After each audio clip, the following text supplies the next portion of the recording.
Hello everyone and welcome back to my opinion.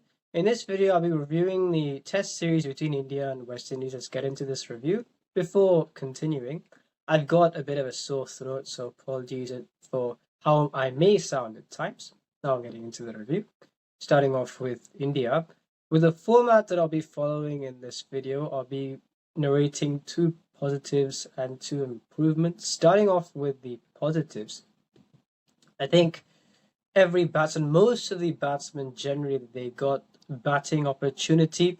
Just as Vijay Jaiswal, KL Rahul, once again they did well. And you've got Sai Sudarshan, where there was talk around his place going into this series. He scored 87 in the second Test match. Shubman Gill a 50 and a century. Dhruv Jurel 100 in the first Test match. Jadeja has been scoring runs whenever he's walked out to bat. Dish Kumar Reddy, they correctly sent him out at 5 in the second Test. He scored a quick 43. The one player who didn't get much of an opportunity being Washington Sundar.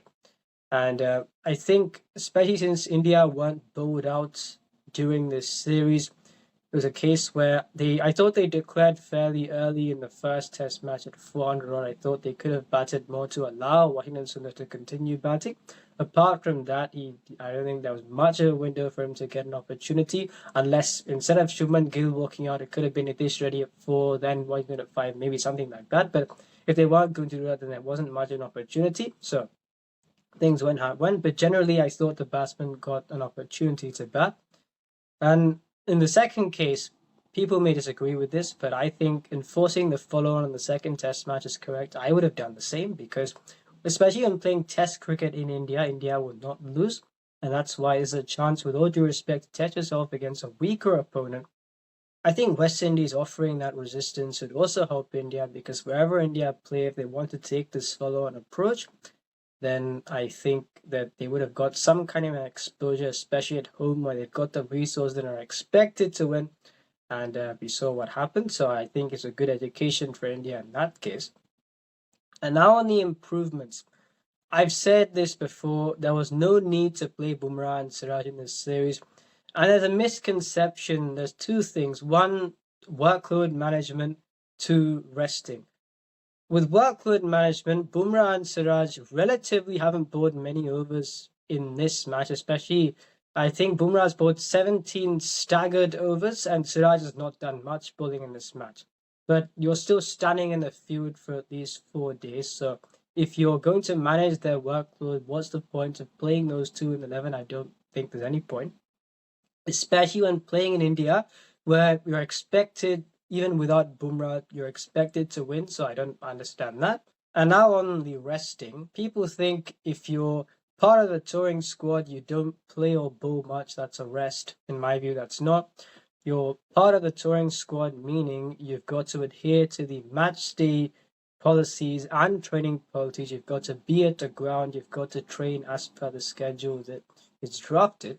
So I don't think you are undergoing a rest in that case because you're still part of the team environment. In my view, I would have sent Bumrah and Siraj home for this series because they'll be playing in Australia.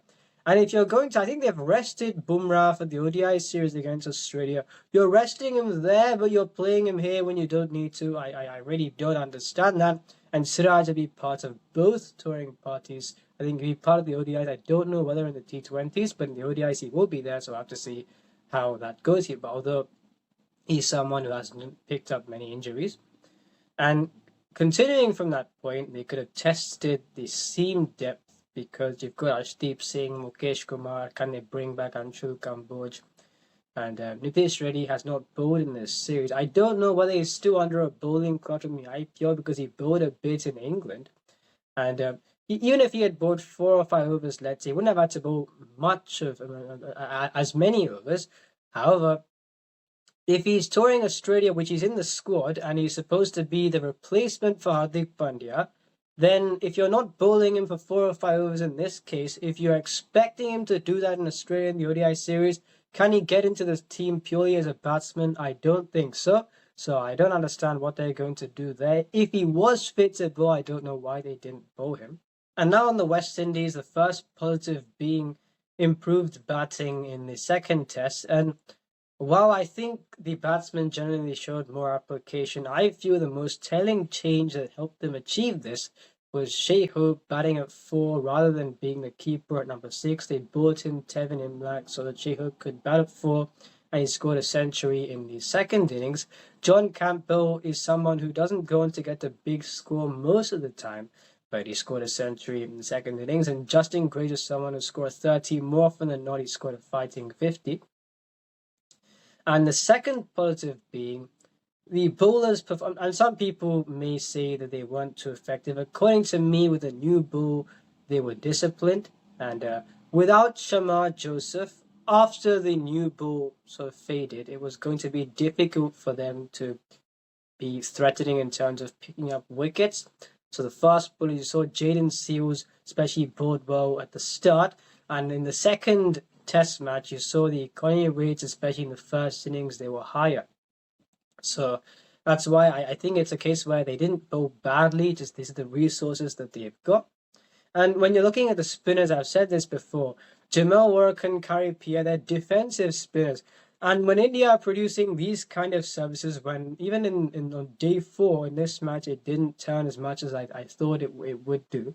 So when India are producing these kind of surfaces, I feel with India players being the best players of spin, especially on these kind of surfaces, that's the reason why I feel Jamal Workan and Kari Pierre didn't bowl badly, but they weren't as effective. Jamal Workan, I think he picked up 3 wickets and an economy of less than 3 in 1 innings. Kari Pierre, in the first innings, he went okay. The second innings, the economy was slightly higher, but I won't fault them for that.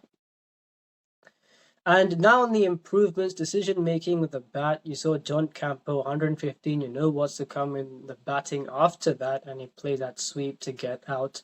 Brandon King, I think, left one in the first innings, and I think Tegnarayan Chanderpaul, it was a bit of a soft dismissal, but still he hit a 6 in the same over. And he got off to a decent start. There was some sort of a talk around his place. He got off to a decent start. Unfortunately, he couldn't continue. So decision-making with the bat, definitely. And second, groom an attacking spinner. Now, people may say, which options are there? And in my view, you could play someone like a Naveen Bidesi who's been tried out in white ball cricket recently. And he may go for runs, but still, in this case, when defensive spinners beyond the point, maybe one-dimensional, especially against this kind of a batting lineup, Naveen Bidesi, who may go for runs, you make adjustments in the field to account for that and see if you can pick up a wicket. So that's the reason why I think it's still something where you may think who is around, but I think you've got to groom someone like that to bring a variety in this spin attack. So that's what I do. So those are the positives and improvements on both sides and see what happens. If you enjoyed this video, please subscribe, share, friends. This is my opinion. Watch this.